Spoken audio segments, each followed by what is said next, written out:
Ens trobem al bell mig de Can Batlló, a Barcelona, un símbol d'autoorganització popular, on el veïnat del barri de Sants ha omplert de vida i sentiment de comunitat naus industrials en desús. Un projecte que ha sigut embrió de múltiples iniciatives de l'economia social i solidària i que des de fa 2 anys acull un dels pols cooperatius més grans d'Europa, el Bloc 4 Barcelona. Un edifici que actua com a punt de trobada per a la promoció del cooperativisme, la incubació i l'acceleració de projectes, i que ja acull més de 30 cooperatives. En aquesta ruta ens hi endinsem. Què, ens acompanyes? Som-hi! Anem a visitar una cooperativa que ha nascut arran de la intercooperació entre Som Connexió, Som Mobilitat i la Fundació Finances Ètiques, Som IT. Ens en parla Javier Carrillo. Som Mobilitat, Som Connexió, sobretot, volien una mateixa estratègia tecnològica i també compartir recursos, compartir coneixement i a més. Després fem també serveis de digitalització estratègica. I després tenim una altra línia més de desenvolupament i ara hem començat una tercera, que és d'automatitzacions. De la intercooperació de Som IT, ara passem a l'EcoHub, una agrupació de cooperatives que promouen una transició ecològica justa. Som-hi, que ens hi esperen. Doncs EcoHub som un conjunt de cooperatives i entitats que ens hem ajuntat per prestar serveis entorn a la transició ecosocial i per empènyer el que creiem que és molt urgent, no? que s'emprenguin canvis, mesures, accions que ens encarrilin cap a aquesta transició, que ha de ser justa, democràtica, que no deixi ningú enrere, no? I sobretot urgent. Hi ha moltes maneres de promoure la transició ecosocial. Una de concreta són els lavabos secs que promouen des de la cooperativa Saniseco.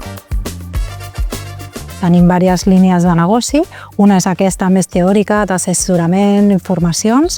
També tenim producció pròpia, tenim un taller on fem cabines sanitàries de fusta i estem ara obrint una línia de lloguers per esdeveniments. Perquè els vàters químics generen uns residus contaminants i difícils de gestionar i nosaltres estem també oferint una alternativa, sobretot a esdeveniments que volen reduir l'impacte ambiental. Les cooperatives que trobem al Bloc 4 són molt diverses. Ara passem de Saniseco a Condiarong, que treballen en l'estalvi solidari.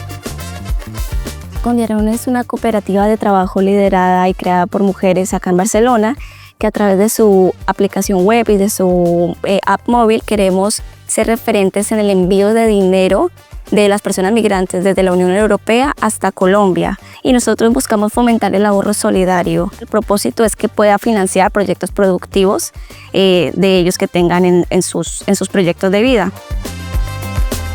Hi ha diverses maneres d'acompanyar les persones migrants. Una és la que hem vist amb Condiarong i ara visitem Unió Segones Oportunitats, que ho fan des del tèxtil. Unión Segunda Oportunidades, no hay día que no se haga algo. Estamos desarrollando un proyecto de ecodona textil, que es el reciclaje de textiles, pero también trabajar lo que es feminismo, lo que tiene que ver con el empoderamiento femenino. I sobretot no només un suport mutu de trobar-se i fer xarxa, sinó des de la part d'economia, altre tipus d'economia, altres maneres de viure i convertir les coses, no? Des d'una altra mirada.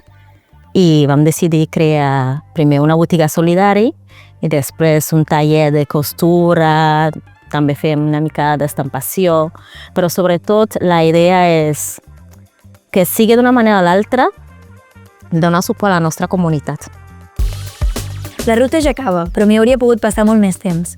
Aquests són alguns dels projectes que podem trobar al Bloc 4 Barcelona i que en demostren l'essència, la voluntat de generar un espai de trobada i d'oferir noves oportunitats. Sens dubte, el quart bloc de Can Batlló suposa una oportunitat per l'economia social i solidària de Barcelona, però no només, també pel país i també, per què no, per l'economia del país.